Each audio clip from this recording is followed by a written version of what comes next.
Retired Colonel Dr. Kizza Besigye. Dr. Kizza Besigye has been opposing the NRM government for now more than 20 years. And now he's coming up with another idea to start new protest over the response on COVID-19. Dr. Kizza Besigye, we shall be talking to him on these matters, including the lack of unity in the opposition that we should have seen so that they can take on the juggernaut of the NRM. Retired Colonel Dr. Kizza Besigye, thank you so much for giving us an opportunity to speak to you once again here in your beautiful office. You are on the spot. Good evening, sir. A very good evening, Patrick. You are always most welcome, and it's a pleasure to be on the NTVs on the spot. A very good evening to all the NTV viewers and listeners, wherever you are joining us from. I believe you've had a good day. There is a lot of activity going on across the country as people prepare for the Christmas weekend, and so I hope that all is well with you. And those who are having trouble, I just got news of a very dear friend and relative in Rukunjiri who passed away last night, and condolences to the family and to all those who are in similar challenges. Condolences to the bereaved in Rukunjiri. Dr. Besigye, you have been quoted by some media organization that you are arranging to start another wave of protest against the government's response on COVID-19. It's more than 2 years of the epidemic, of the pandemic, and now you want protests. Why now, and what is it that has really triggered off this? Well, Patrick, I wouldn't put what we are doing simply to a response to the COVID pandemic. It is a crisis that we have endeavored to unpack for all who care to listen to understand the crisis in our country.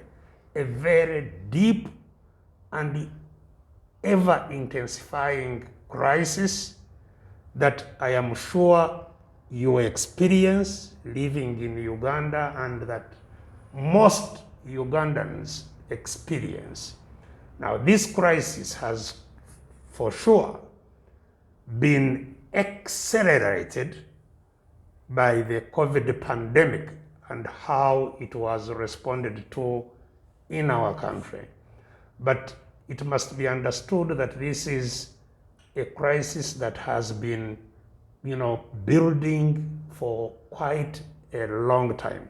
And as I have said, we even at the onset of our platform, the People's Front for Transition, we produced a publication about the national crisis in Uganda. But if you pause there, when you talk about responding to COVID-19, this country, when it comes to responding to medical emergencies, whether it is Marburg or Ebola or anything else, we almost have the golden standard of how things are done. Countries have been coming to learn from Uganda. Our response is the envy of the world.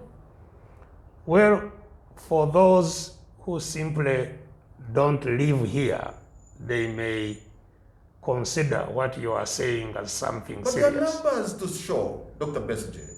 There are numbers to show. Yes. Even if you look in the region, God forbid, the see, people who have died and those who have fallen sick, our numbers are not comparable, for example, to Kenya or Tanzania. You see, Patrick, the response to COVID, if you want to understand it, to know its scale and its progression, you must do testing. Now, are you therefore telling me that our testing is better than Kenya's? Rwanda, which is, I think, the leading country within the East African region in testing for COVID tests per numbers of the population, Rwanda has tested 4 times more than Uganda has tested. So if it has numbers that are recognized, that they have found to be positive, that are more than Uganda, it's not because Uganda has less, it's simply because we have not looked. That is all. Yeah, but if Uganda is among the least countries in terms. At the end of the day, Dr. Besje, you want people alive. You want to manage the disease. You don't want to have many people dead. In the United States, which has everything, almost 1 million people have died. So you need is to make sure people are alive. No, people are treated when they are sick. First of all, and people are following the SOPs. So first of all, as I told you, what we are talking about is not just because of the COVID pandemic. If you want us to discuss the COVID pandemic, you need a show on the COVID pandemic. And I will, Dr. Besje, I think it's one of the elements you are picking to describe the crisis we are in. It's actually not, but simply to put it to rest, since you've raised it, I have told you that to understand anything about what is going on in COVID in the country, you have to do testing. And I am telling you as a fact that Uganda is one of the least testing countries in the world. This is not questionable. Even those that the numbers you hear being posted, so many tests, most of those are testing people at the borders, people who are transiting, coming from Sudan, coming from Tanzania, coming from Kenya. Those are the numbers. But within the communities, there is no testing. Secondly, COVID got here in March of 2020. By August, according to the Ministry of Health, Ugandan Ministry of Health, I hope you follow this information, and of course World Health Organization, we already had reached stage 4 in terms of transmission. From stage 1 to the last stage, which is wide-scale community transmission. That's the worst that any country can have. We reached the last stage of transmission within 6 months. So if that is your gold standard, as I heard you trying to repeat some words of this country, unfortunately, is run by Conmen. From the first person on top to the least, and now they start believing even their own lies. Look, they start believing their lies. Do you have respect for your colleagues in your profession? Because if you go to the Entebbe, Uganda Virus Research Institute, that institute is revered for what it does. Mm-hmm. We are told genome sequencing is not something that is easily done. They can do it. They can tell us what variants we have. And you know it. Unless you have no respect for your colleagues in the medical profession. See, I have respect for my colleagues, yes, certainly. And I'm quoting Uganda Virus Research Institute, which is of course maintained by foreigners, not by your government, which has been built and maintained by foreigners, is only the one laboratory for 45 million. When we talk about genome sequencing, it should be done in all kinds of places. I hear this information from your own colleagues, whom, by the way, you see, I have told you that unfortunately, if there are colleagues who are in the government, I have just told you that this is a government of Conmen. And those who want to thrive amongst the Conmen must speak their language. Otherwise, they are sacked. So even in the professionals, we have con people, there is absolutely no doubt, who just talk because they want to have food on their table. But the facts speak for themselves. And I have presented no, don't run away. I've presented the facts to you. And your gold standard, you have not disputed them. So I would like Ugandans to at least put to rest that whole nonsense of Uganda is a shining example of the response to COVID. It is not. I told you right at the onset of COVID that you cannot manage a pandemic without a plan of how you intend to respond to the various elements of the pandemic. And I'm sure you have seen evidence. And part of what we are responding to, the crisis that I'm talking about, is a crisis arising out of the absence of any coherent plan that is followed in the managing of the pandemic. That is why our children are still at home longest than children of any other country on earth, having been home for 2 years. You remember they were sent back to school only to be recalled after a week. That is your planning of how to manage a pandemic. Isn't it okay to err on the side of caution? The managers of Isn't it okay to err on the side of caution, really? Of Rather course, than endangering the lives of Ugandan children. of course it is. You'd want But when to erring, be there, they can when experience. erring is your plan, when everything you do is an error, But how? then clearly If there you is have an- no if business humanity- managing if public humanity- affairs. If humanity is facing an existential threat, an enemy that is invisible and you do not know how it's going to manifest, is it wrong for the leader of the country to say, let's be cautious?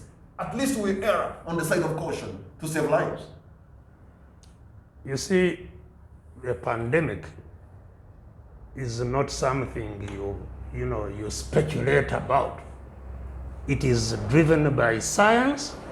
It is driven by facts. And Uganda does not have unique parameters it uses which are separate from all the countries that took their children back to school. How can Uganda have different ways of analyzing from all the African countries, from all the countries of the world? It's not so. In fact, I would like to assert that what they have done is criminal. In fact, it's evil and should be condemned in the strongest terms possible, because it has destroyed a whole generation, not even just one generation. We are going to reel in this mess that they have created for generations.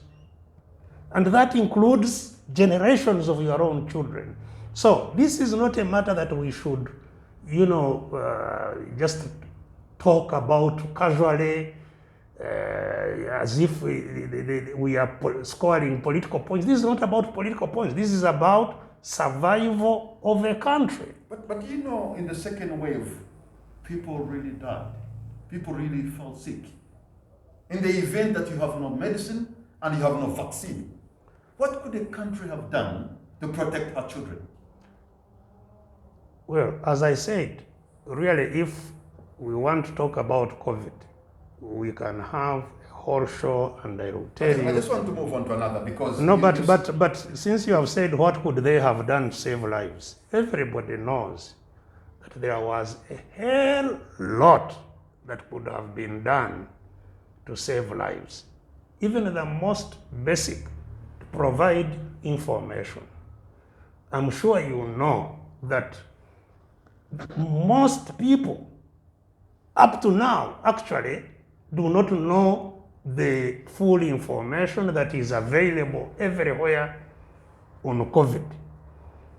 Secondly, to prepare, because the second wave you are talking about, what would you the second wave you want them to know that they don't know? The second wave you are talking about. What do you want the people of Uganda to know now that you think they don't know about COVID?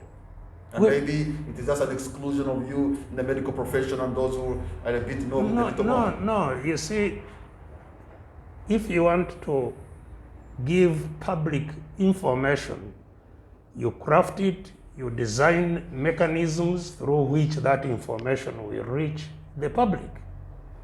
I talked about this at the beginning of the pandemic. We could have even sent film vans across the country to deliver this information in a manner that everybody in their own language and in their own means can understand what is going on about the pandemic and how they need to stop it, including measures that would then assist them to do so. Like we have been saying, one of the measures of stopping it is washing. But how do people who cannot access water wash their hands all the time? These are simple measures that government could have put in place. Dr. Bessie, there's no Ugandan who cannot access water because water is life. Actually, water is everywhere. Yes, but if you are saying wash many times with soap. So you think there are people waking up with no water at all and they stay with Of course, no water? I'm sure you know that. How do they even survive? Because they have to buy water in jerrycans to use in the home sparingly. So we indeed advocated that water, especially from national water, should be free, open taps for the period of the pandemic. That soap, you should remove tax to make sure that soap is accessible, or even distribute to poor, homes. With all respect, you have to be realistic because you cannot say let there be water. But when people somewhere. When people were dying of COVID in the hospitals, I'm sure you know that one of the killers was the absence of oxygen. 1 year after the pandemic had begun, trillions of shillings had been spent up to now, which have never been accounted for. So these are some of the areas that now have been building the crisis we are talking about. Okay. We should have had a plan. Among the plans of managing COVID, we should have had a plan of how to quickly step up the healthcare capacity, recruitment of doctors, of nurses, of technicians, of what, to scale it up quickly. Pay the healthcare workers so that they are able to work longer. Provide protection equipment so that they don't die. We have lost so many, and that's why partly why the healthcare workers are on strike, because they have no conditions in which they can deliver service. They themselves are not facilitated. They have nowhere to sleep. They don't have food. They don't have transport. They don't have this and that. And that is 2 years into the pandemic. You have the whole healthcare system paralyzed by strikes. So you think that that is the gold standard of how to manage a pandemic, I believe. Well, if you talk about the healthcare system, well, yourself, you're a medical doctor, you know it better. And the issue in the healthcare system have not even come in the days of the pandemic, have been there before.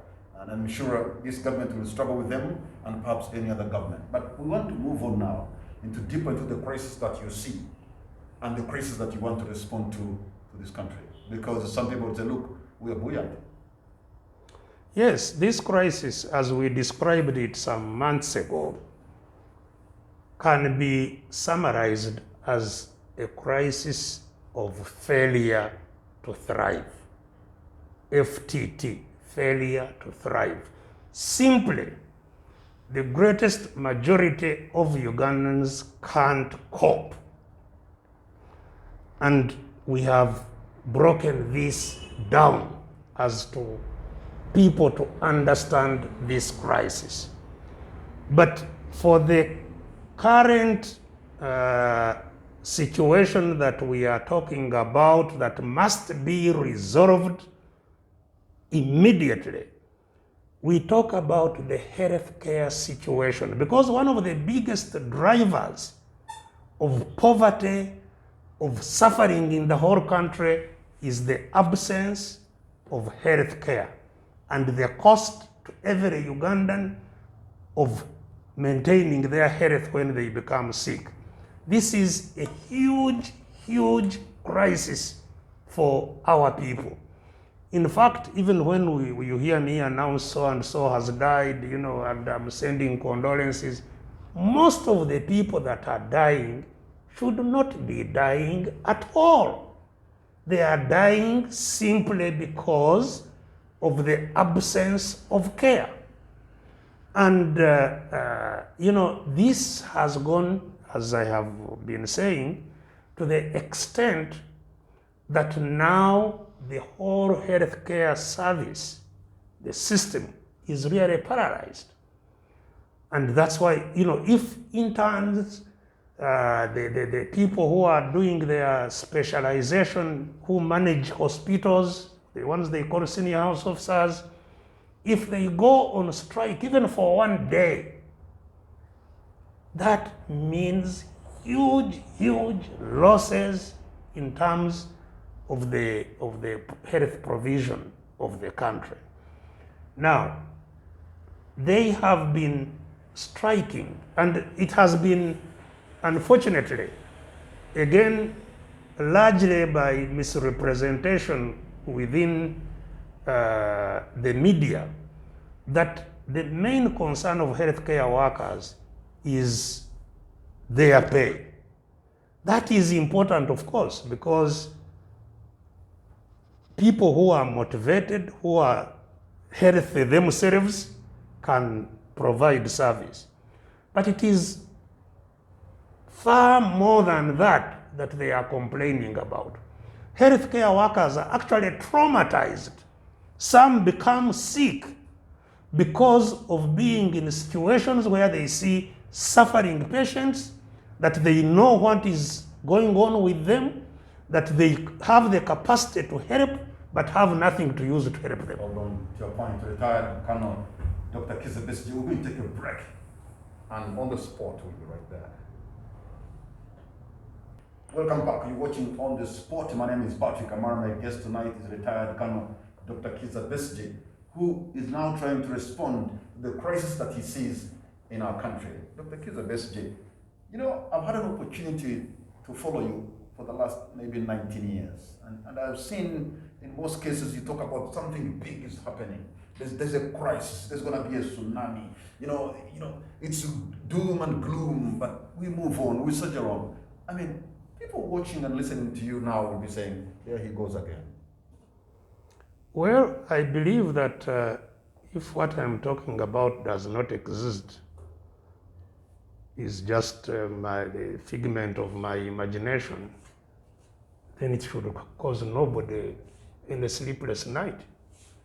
It shouldn't even attract you to come and talk to me about it, because I'm sure there are many madmen in town who say all kinds of things that you are not looking for. But Dr. Besigye, you're not a mad person. Yes. You're a leader and nobody is looking at you from that angle. Yes. I'm only trying to tap into what you have said before. Right? Yes. The crisis that seems to be like in a teacup, and somebody thinks it is a whole tsunami. You see, a crisis. Which never happens, luckily. A crisis. But you've been preaching this kind of language for a long time. A crisis builds. And, Ugandans should be extremely worried about slow death that has been going on. In fact, there has been a slow death of almost anything. It's calibrated. And it's just like, a rat blows wind on your foot as it eats your feet at night. Those who have lived in houses infested with rats would know what I'm talking about. That's exactly what has been happening. It's softening the bite. So, for example, I've told you about the healthcare crisis.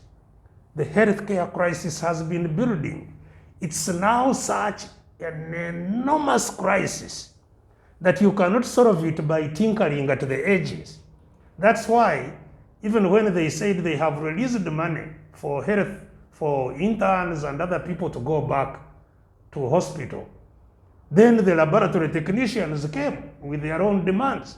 The nurses are raging, and it will be this one, it will be the paramedics, it will be, the crisis is so huge because we did not attend to it. And why didn't we attend to it? Because there were those voices.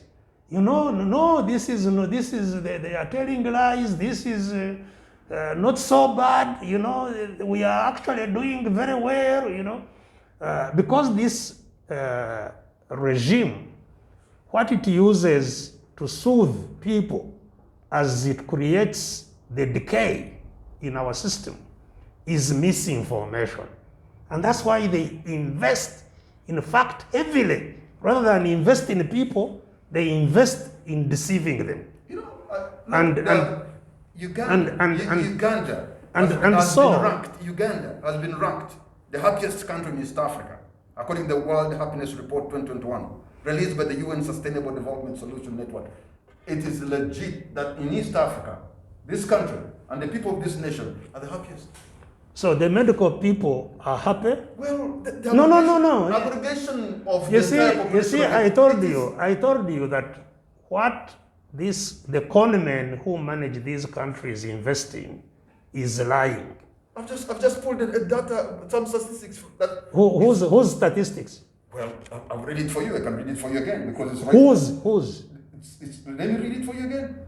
And with $500,000, who will not put out any statistic for these crooks? So why should we think that what Dr. Besige says? So no, according to the World Happiness Report 2021, released by the UN Sustainable Development Solutions Network. I want to believe people who are doing this are professionals in the area. I'm inclined to believe them more than you because that's their job to do. You see, you don't have to believe anybody. We live here in Uganda. Are the rates of suicide increasing or decreasing? Try out Japan, sir. Yes. It could be the number 3 economy in the world. The rate of suicide is even much higher. So what does that does that speak for happiness in the country, according to you? If we have said that health care system, and I have told you the situation in which it is, because every person to be happy must be healthy. Do you know, and you can check your statistics, that 1/3, 1 out of every 3 children is stunted in this country? Your children, 1 out of every 3 is stunted for life. Do you know that?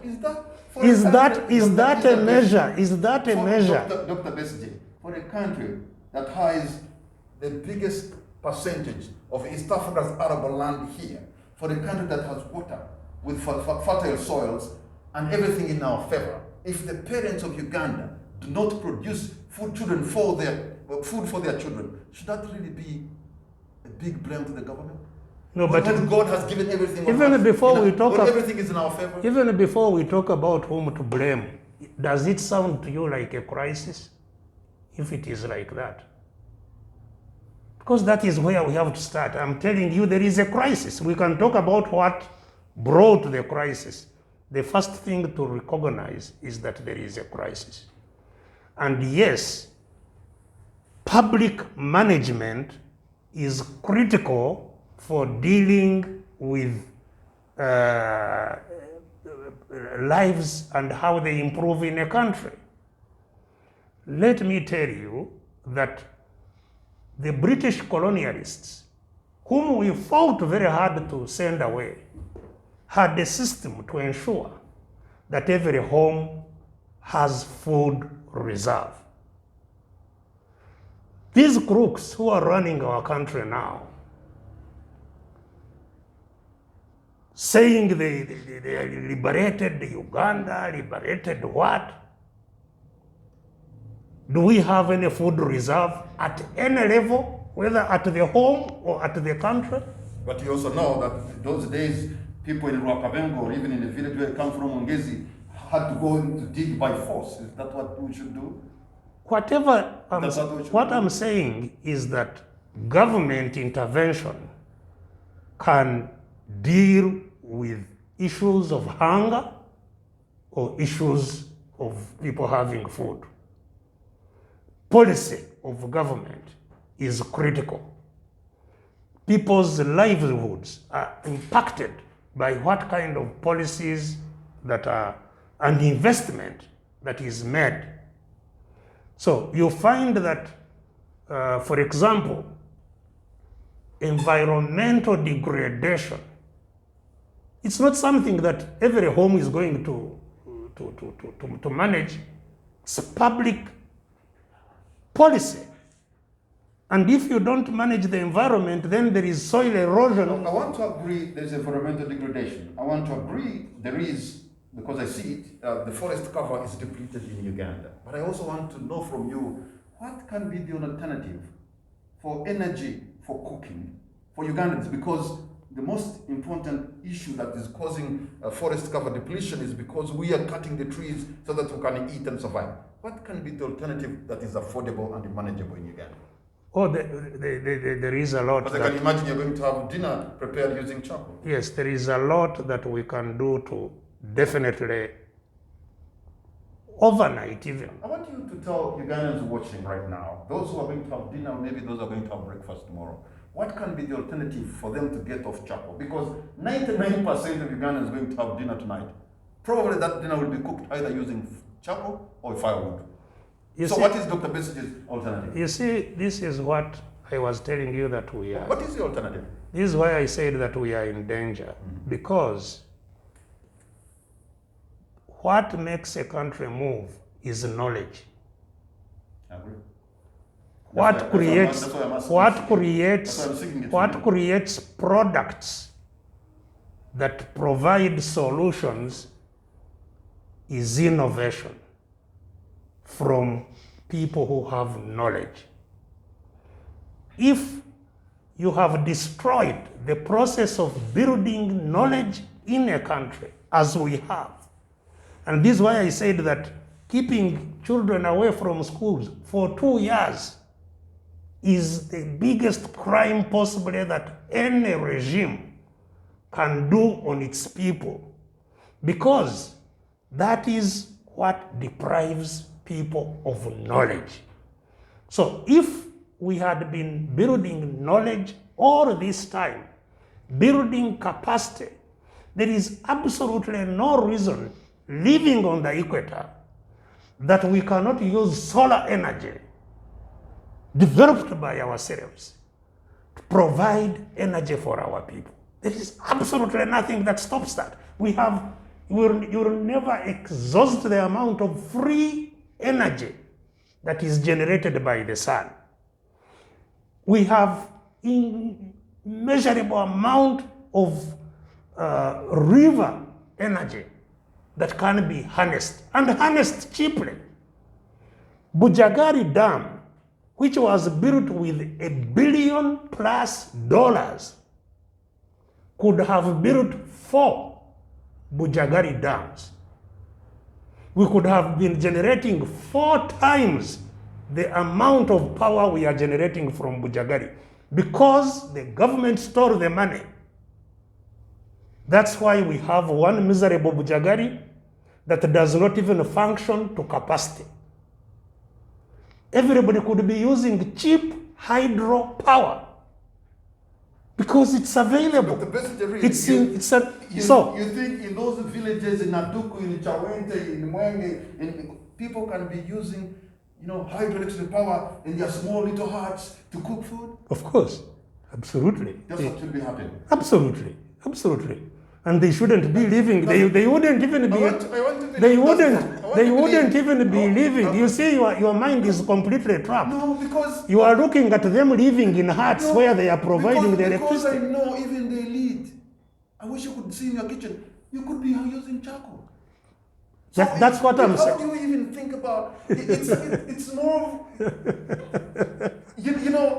I think you are the very typical elite that shows the crisis in which elite where you are. It has to be incremental, step by step, and they can see steps being taken. Anybody who wants to know the crisis our country has should listen to this man. Because, you see, Patrick, I know you have a dream, but God endowed this country beyond measure. You yourself, you said, there are fertile soils all over. There is water everywhere. You are wondering why people should not have food. Yes, because it's easy. But at the same time, you think. It will germinate. At the same time, you think that our people should still be living in those tiny huts where electricity can't get. They deserve better, I know. And I'm better. Only looking at if the Ugandan elite, and better. even those with electricity cannot cook with it, then we know that for every Ugandan to use electricity to cook, it's going to take some time. It's not something you And can just better- wish. and It's be- not something you can just wish. And better is possible. So Patrick, you know, that's why when we talk about this crisis, that crisis of people who live amongst plenty, but live in humiliation, that contradiction is the crisis. The cause of that crisis, the main cause of that crisis, is because those people who are humiliated, in spite of the riches that are around them, have no say. That is where the problem starts. It's not that they don't even know how they can make things better. They could, but they have no say. They cannot influence the policies that will improve them. Why? Because they live under fear of those with guns who rule over them, steal their wealth with impunity. That is what I've told you. You know, the money that went to Bujagari Dam, you were asking about energy, over $1 billion to construct a miserable dam of 250 megawatts capacity that should have lit, you know, the whole country. So, what we all know who stole this money, but what can you do? The money we are talking about of COVID, we know where that money went. A lot of it to State House for no accountability. Those poor people have no say. But why do you say that The doctors who have no pay. we have just It's not because there is no money to pay them. this year we came out from a general election, and I think those who had a say showed it. Here where we are in Uganda, people said no. People in Busoga said no. They voted against the NRM government. They protected their vote, and the results are here to everybody saw them. In other parts of the world, including where I come and where I come from, people voted for the status quo. So Patrick, So the voting, Why is it? Because the vote, having a say, the voting pattern. having the voting power and your vote to be respected can show you that people have a say. Yes. And I'm giving you an example of Buganda and Busoga, that Ugandans have a say. When they assert themselves, they can be heard with a lot of clarity and nobody can tamper with them because we have an example to show. So Patrick, the voting pattern in 2021 was exactly the same. I mean, according to the results that were announced, was exactly the same as in 1980. In 1980, the opposition, which was then DP, was given the win entirely of Buganda and Busoga. In fact, here it hasn't gone as much in Busoga as it was in. That Is that the case or it's no, not? it's an abuse to National Unity Platform to say they were given. They won, sometimes with blood. So This win was legitimate. In this area. So if it They was fought the DP win was also legitimate in 1980. So why did Museveni go to the bush? But The one who is causing trouble now.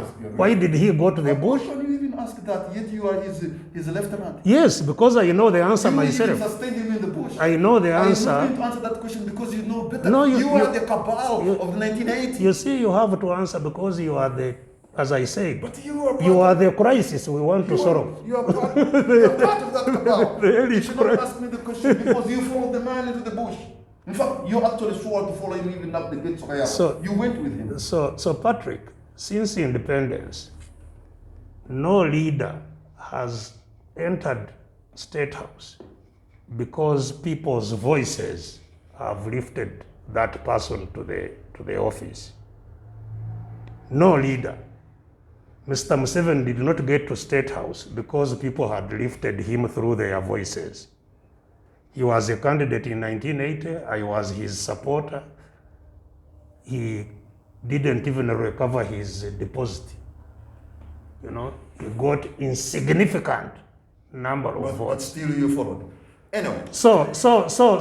No, don't run away.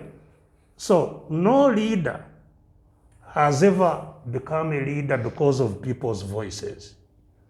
No leader has ever left leadership because of people's voices. Every leader has had to be bombed out.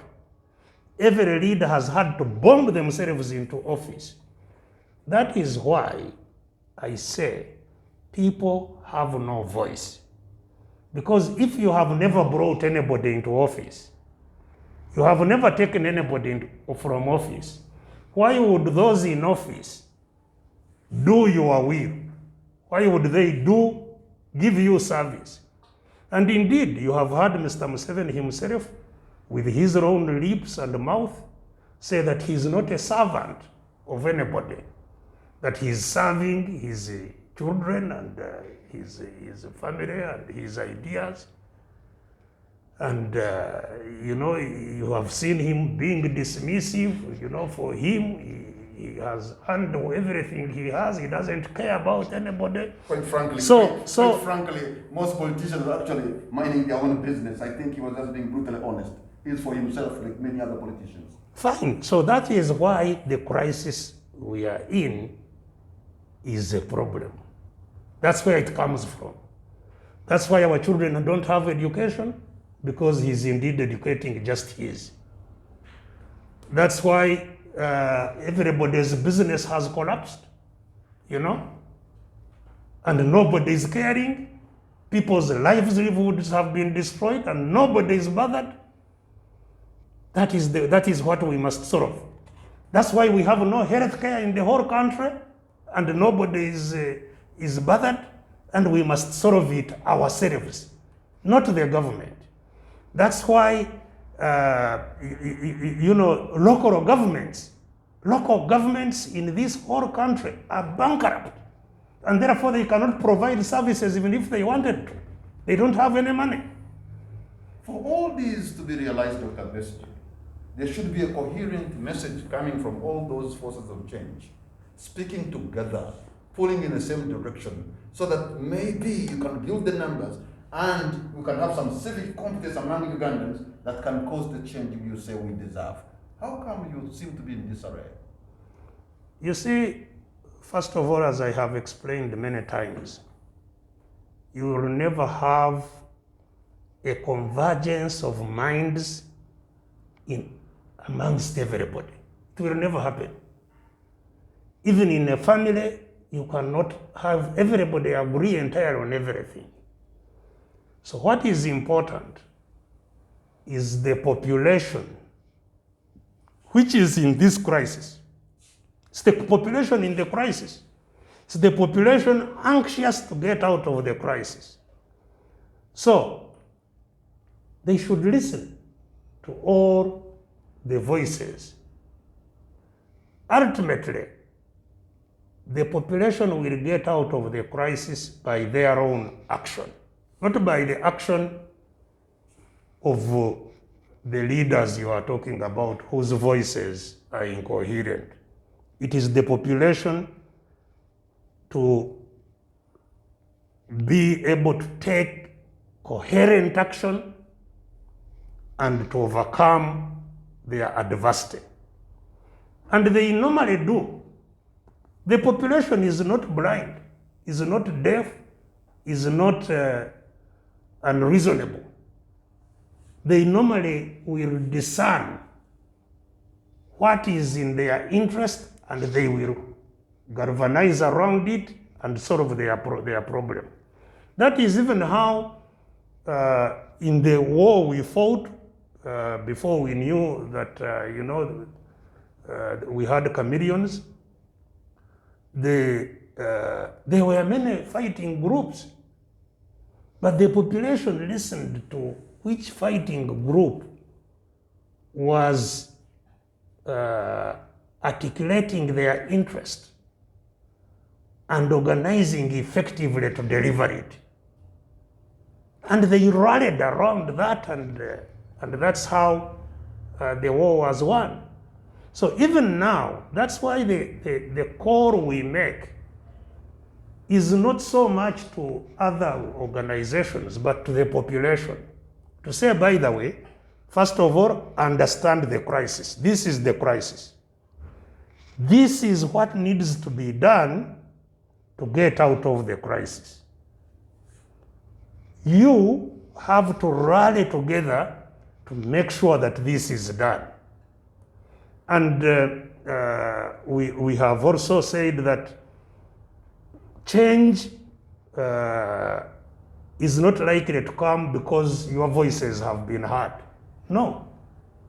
That's why we think elections will not cause the change that is absolutely urgent for the people. It won't, because nobody listens to them. Nobody cares about what they are saying. So it has to be their own action. And that's why we say, this is now, it has come, this crisis has been building, like you have been saying. You know, it has been building. And the population has also tried. It's not that they have not tried. They have been fighting. They have not been seated, the population. Even when elections come, they come and fight, but thinking that maybe in the election they can go through. And sometimes, indeed, the confusing messages that we give. So the population is, because it's the population in desperation, really. They are capable of acting. And this is why we are helping to crystallize the matters, to say, by the way, now we should all prepare to act together. Okay. Because doctors have been going on strike alone. Then the other day, the other ones. Now teachers are going to go on strike. Then it will be this. We are saying that won't solve the problem. What will solve the problem? If these interventions, which are critical, are not undertaken by the end of first week of January, which is not far, we should all prepare ourselves to take action to regain control over the country so that our voices can be heard for the first time since independence, that our voices can be the commanding authority in the country. And that will be the ultimate solution for... this sounds like a rallying call for chaos, right? Well, you can call it chaos.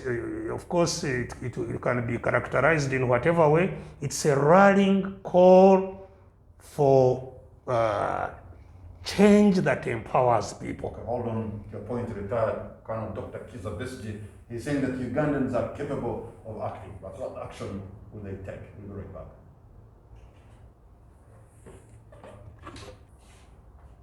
Welcome back. On the spot, my name is Patrick Amara. My guest tonight is retired Colonel Dr. Kizza Besigye, who's calling on Ugandans to take action to change the situation, which he says we are facing a serious crisis. Dr. Besigye, sometimes you need leaders also to inspire Ugandans, and leaders in a different political divide, for example, the opposition. Do you think they will be able to follow this so that they can inspire Ugandans? Pick the message. Be able to analyze the situation like you are. When they analyze it and accept that, you know what, now we need to change and walk like you want to walk. Yes, you know, like I have said many times before,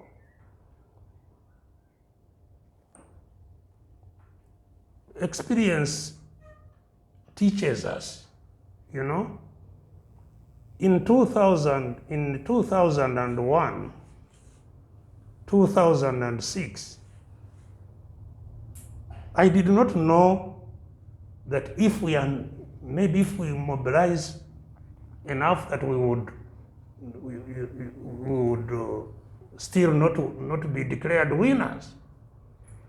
I did not know the dysfunctionality of courts. And I went to court twice. Don't forget. I went to court twice to challenge the outcome of elections.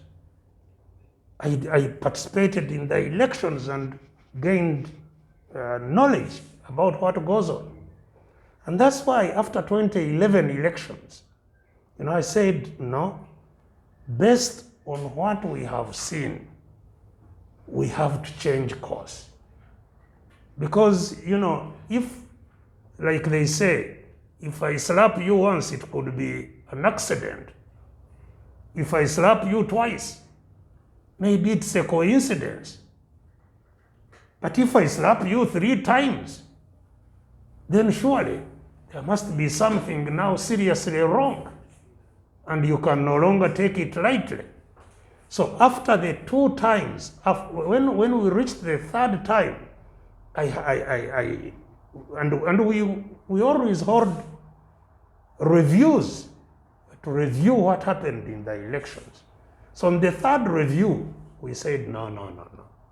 This now clearly points at the need for a different approach.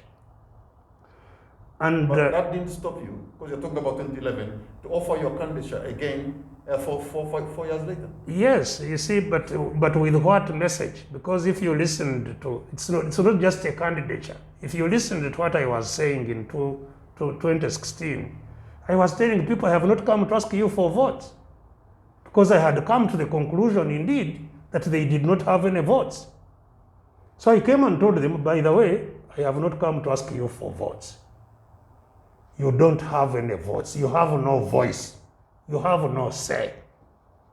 I have come so that we work together a way that can cause us to regain our voice. Organize yourselves into groups of 10. Let's build a network all over the country, which we were calling Power 10. And let's use this network of organized citizens to resist the repressive force that is keeping us without voice, and to regain our voice. Clearly, they didn't listen. No, they did. You are disregarded them. They did. You see, Patrick, struggles don't last a night. No, they don't. Even when they listen, it still takes time to organize, to develop their confidence, and we are not acting in isolation. Then, as that was going on, as we were organizing, indeed other people started saying, no, but the problem is not the elections. The problem is the candidate. Besigye seems to be working with Museveni secretly. So maybe the problem is not, we can still win the elections if we have a different candidate. And when I heard that voice, I said, okay, this should also be tested out. And I said, okay, I may be indeed the problem. Now that has helped, because now, even those who are saying elections may have now categorically said they entirely agree that elections in and of themselves will not solve this problem. So we all need to come together and discuss how to move. That is, struggles evolve, struggles develop. You just don't go because people have listened to you, the struggle is over. No. Some struggles have taken 50 years. The British ruled us for 70 years, not because we wanted to be under the British for 70 years. So until we all get our act together, and maybe we would have, if they were not, you've had me castigate our elites. You see, elites should ordinarily provide the informed guidance to the other members of the population, should be the inspiration, should inspire others, should guide them and lead to faster movement of society. We have unfortunately a disproportionately high percentage of elites here in Uganda who are, a huge part of the problem. And why is that? I believe it is it's a multi-factor source of a problem. I don't think there is one particular reason.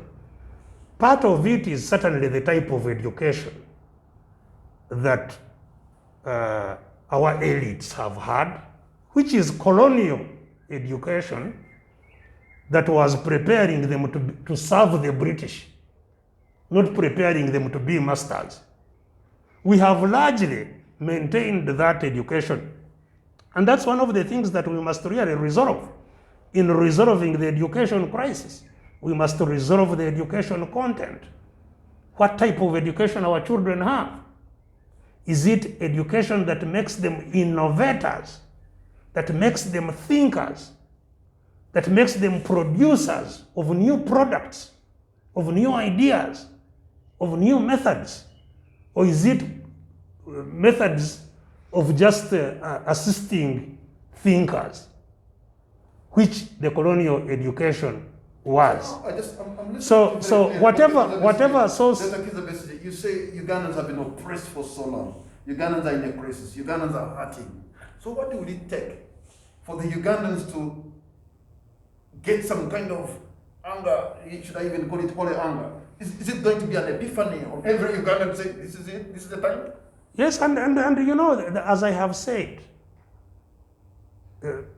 for a number of times we've been near there.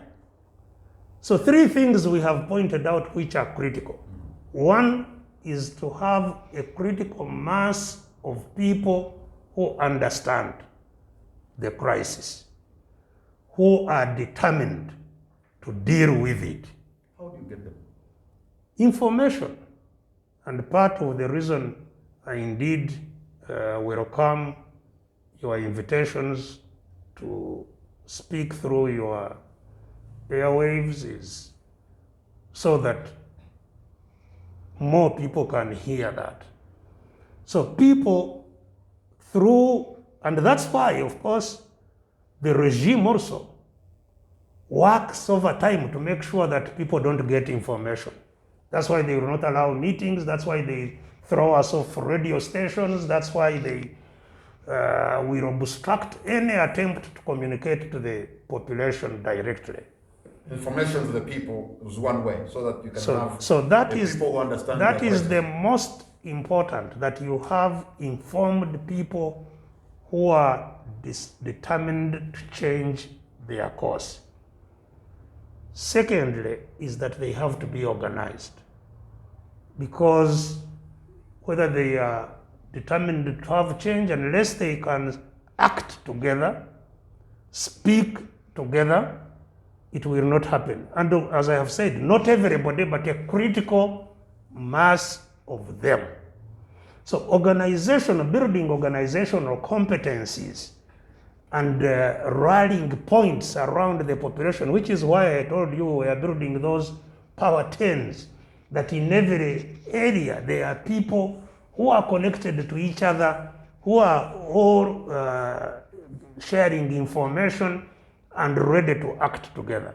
That is the second step, which is what even now the People's Front for Transition seeks to do. So it seeks, first of all, to communicate that information, that we must work for a transition. When the NRM junta goes, as it will for sure, before we can have a new dispensation, we must pass through a transitory period in which we review what has happened, we heal the wounds that we have all as the communities got in all these years, that we establish a new agreement amongst ourselves, a new constitutional order which freely we have agreed to, that we build institutions arising out of that constitution, and that then we can have how to choose leaders and how to be led in a free and fair system. that we can have free and fair elections for the very first time in the history of what we know as Uganda. So that transition we must procure. To procure it, we must overcome the military rule that is there in the country. And to overcome the military rule is what I have said. First of all, people know that this is very, very important. Two, that everybody who understands is willing to do something. Three, that they are organized. And once they are organized, then we can take action together. And if we are organized and take action, it won't even spend a week before you can have change in the country. The people who want to dislodge from power are not going to stand by and watch and let it happen. You know they are going to stop you in your tracks. You remember in 2020, November 19th, what happened on the streets of Kampala? Yes. That still scared people to the bone marrow. That is so. You see, Patrick, we are not pioneers. Every free part of the world, anywhere in the world where they call it people free and whose voices rule, where leaders are servants, anywhere in the world, they have gone through this struggle. So there is no, it's like the pains of a childbirth. A woman can never have a child without going through pain. There are no two ways about it. A country will never have freedom except going through that pain. The good thing is that once you go through it successfully and consolidate a democratic dispensation, it's extremely difficult to go back. So it's a process, a painful process that we have to go through. Okay. And you know, I am convinced that the various ingredients are there, and that the regime you talk about, which is determined not to see this happen, is itself in disarray. I can tell you that the soldiers, the greatest majority of soldiers, whom they are relying on to terrorize us so that this does not happen, themselves want change. Soldiers. How have you concluded that? Oh, you should have seen, even in this election, where soldiers vote, you'll find that, because I don't know what happened in 2021, but in 2016, wherever, and Mr. Museveni also lamented about it, soldiers in Zambia, around the police there, we won massively. That's why even women were being chased out of the police stations and so on, saying these police stations are a problem. We won in 2016, even in SFC, in Entebbe. So there is... We're going to take a break and be right back.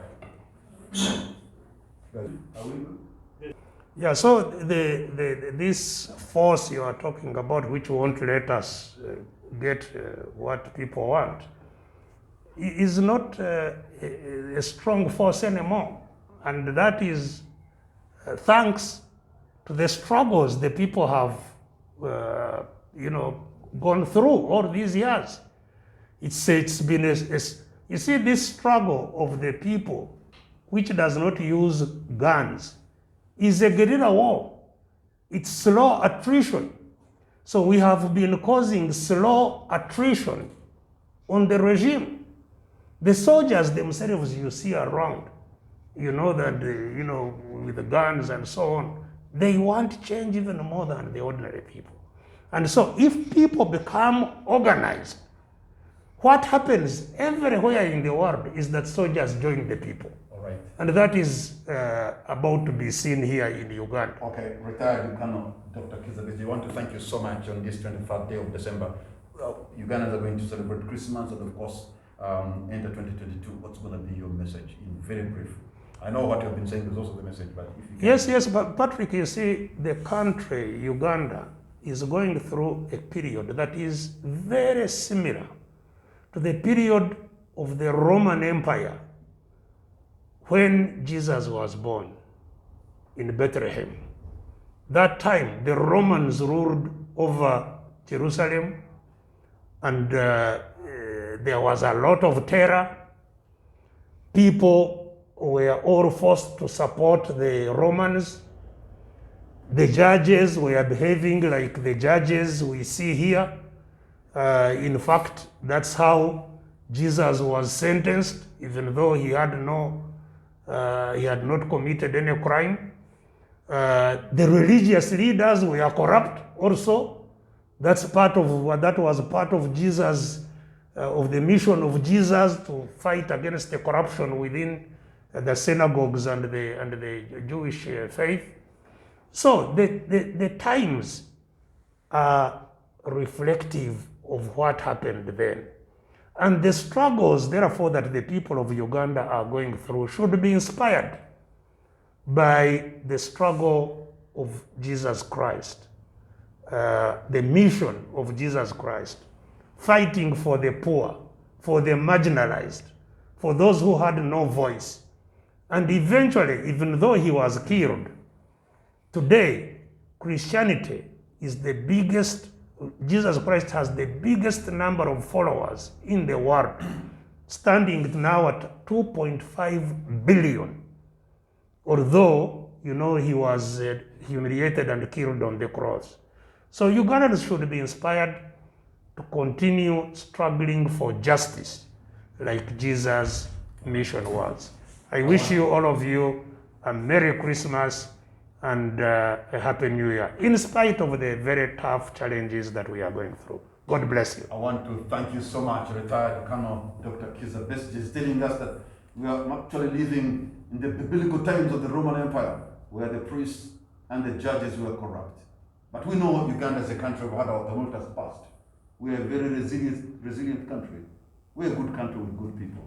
And I think if we can put our minds together and our energies together, we can always push in the right direction for the right way for Uganda. Merry Christmas, and we also wish you a prosperous 2022. Good night and God bless Uganda. Oh, okay.